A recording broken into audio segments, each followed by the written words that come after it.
CO3, here we go. And then reinforcements. From attic trapdoors, blind robot faces peered down with faucet mouths gushing green chemical. So it's probably something that they use to put out fires like a fire extinguisher. So fire backed off. All of this is personified. Faucet mouths, fire's backing off. And even an elephant must at the sight, as even an elephant must at the sight of a dead snake. Now there were 20 snakes whipping over the floor, killing the fire with a clear, cold venom of green froth. But the fire was clever. It had sent flames outside of the house, up through the attic to the pumps there. An explosion, the attic brain, which directed the pumps, was shattered into bronze shrapnel on the beams. The fire rushed back into every closet and felt of the clothes hung there. It's feeling the clothes, it's brushing. The house shuddered, oak bone on bone, its bared skeleton cringing from the heat, its wire, its nerves revealed as if a surgeon had torn the skin off to let the red veins and capillaries quiver in the scalded air. What a great visual here. Okay, so this fire definitely has a mind of its own at this point. So, and it's definitely personified. It's the house versus the fire. Okay, so it's nature, nature creation, fire versus man-made creation, the house. So, help, help, fire, run, run. Heat snapped mirrors like the brittle winter ice, and the voices wailed, fire, fire, run, run, like a tragic nursery rhyme. A dozen voices, high, low, like children dying in a forest, alone, alone. Like we got run, run, fire, fire. We got lots of repetition again and again happening here. And the voices fading as the wires popped their sheathings like hot chestnuts. 1, 2, 3, 4, 5 voices died. In the nursery, the jungle burned. Blue lions roared, purple giraffes bounded off. The panthers ran in circles, changing colors, and 10 million animals running before the fire vanished off toward a distant, steaming river. 10 more voices died in the last instant under the fire avalanche. Other choruses, oblivious, could be heard announcing the time, playing music, cutting the lawn by remote control mower, or setting an umbrella frantically out and in the slamming and opening front door. 1,000 things happening like a clock shop when each clock strikes the hour insanely before or after the other. A scene of manic confusion, yet unity, singing, screaming, a few last cleaning mice darting bravely out to carry the horrid ashes away. And one voice, with sublime disregard for the situation, read poetry aloud in the fiery study, until all the film spools burned, until all the wires withered and the circuits cracked. Read poetry in the fiery side. And what poem is being read? Of course, we have this, the one about the soft rains and Mother Nature not caring, or caring if man were gone. I also love this sentence, this run-on right here. What cool author intent by creating this run-on at like this really, this scene that's just like happening so fast and taking over everything. And so we talk about writer's intent all the time, and this was no accident. This run-on right here is creating this cadence of insanity and craziness, and things are happening, and it's really fast, and here's everything they're trying to do to set out to make it not happening, and it's just moving. So, the fire burst the house and let it slam flat down, puffing out spurts of spark and smoke. In the kitchen, an instant before the rain of fire and timber, the stove could be seen making breakfast at a psychopath rate. 10 dozen eggs, 6 loaves of toast, 20 dozen bacon strips, which, eaten by fire, started the stove working again, hysterically hissing. So the stove thinks that it has to keep making food until no one's taking the food anymore, because it's just everything's so automatic. The crash, ooh, first line all by itself, intentional fragment right there, because we know that crash is going to be a big deal. The attic smashing into the kitchen and parlor, the parlor into the cellar into the subcellar, deep freeze, armchair, film tape, circuits, beds, and all like skeletons thrown in a cluttered mound deep under. Smoke and silence, a great quantity of smoke.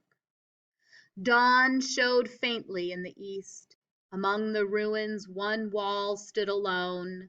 Within the wall, a last voice said over and over, again and again, even as the sun rose to shine upon the heaped rubble and steam. Today is August 5th, 2026. Today is August 5th, 2026. Today is... And there you have it. So we look at this piece and it kind of goes from this slow beginning of, okay, what's going on? Notice how many more marks I have toward the beginning than the end, because part of that exposition or beginning of a story, I have a lot more questions. I'm like, where are the people? And why aren't there people here? And how are the animals surviving? And why is all of this going on? And then my annotations, especially toward the very end as the story reaches that resolution to the conflict and the resolution to the story and the falling action, my annotations kind of run out, because that's usually where you start to really get into what's happening. Okay, so as we sit and talk about this piece specifically, I want for you to think about what has happened using all the text evidence that you have provided to you in this text. Okay, we look at all of these things about the machines and how the machines lived on, and machines being these man-made things. And right now I'm just kind of thinking aloud. I haven't planned all of this, but we know that the house is being personified, because once the people are gone, things inside of the house aren't just doing a job. They are living beings, quote unquote, that are breathing and they're sighing and they're flipping things and they're doing all of these different things. We have the repetition of the time. So it started at 7 o'clock. I wonder when the last time was that we saw. At 10 o'clock, the house began to die. So I think that's when it dies down. But then literally, figuratively with the personification, it also begins to die. But at 10 o'clock, I'm also taking it that that's when it would normally go to bed, because the beds got warmed at whatever 9 o'clock, and things began to die down. But that also is when the house began to die in this element. This poem right here is so important to the piece as a whole. We used two different colors, or I used two different colors as we went through here on purpose, because they specifically mentioned animals, and then that connected for me how I had noticed that there were only animals that kept coming around, which, it also kind of comes to show, like, you have that Mother Nature element, whatever you want to call it, but Mother Nature has been around, quote unquote, forever. I mean, you look at ancient history, you look throughout, the one constant is the fact that there's been some sort of environmental elements.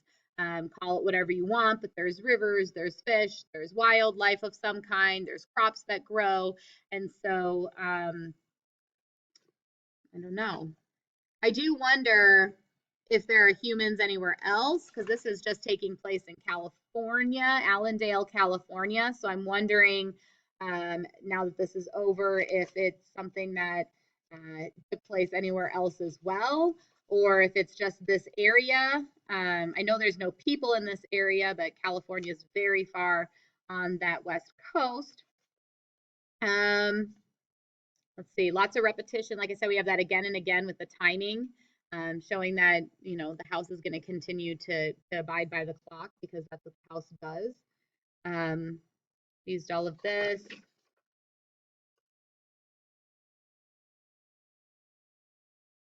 Yeah. So as we continue through this entire, as we talk about this unit and this process, and we talk about advancements and societies that bring about change and the changes that occur in these different societies, what are the benefits of this, and at what point is there, you know, too much of this, and in the end, does it matter anyway what advancements we have? Um, and you know, as someone discovers us in the future, what are they going to find? I mean, this house in and of itself, they think of all of the technology that was involved here. We had, you know, they had things making their lunches, and they had things vacuuming their house, these little mice vacuuming the house, and they had the brain in the attic, and they had all of these things that were so far advanced. But if people come across these ruins, you know, 200-300 years from now, what are they actually going to find, and what are they actually going to think of what it is that they did find? They're probably not going to look at one of those little mice and be like, oh, look at that, they probably were vacuums. So okay.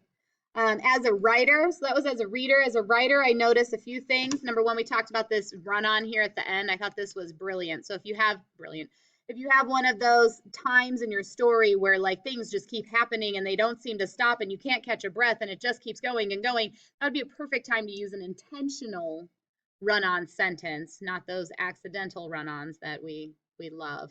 I also noticed this intentional fragment, the crash, which was a huge moment in the piece as itself of itself, because that's when things really got, and then the smoke and silence. So you also have right here, we talked about juxtapositioning. We have the smoke and silence here in this simple, tiny little short, nothing sentence. Juxtapositioning, I mean, it's right here with this whole mass chaos that just happened. And, you know, all of the machines were buzzing and this long, huge sentence, and they're frantically trying to do things. You know, you have choruses are happening, remote control, the frantically, the slamming of the door, the, you know, 1,000 things happening. And then all of a sudden there's this smoke and silence.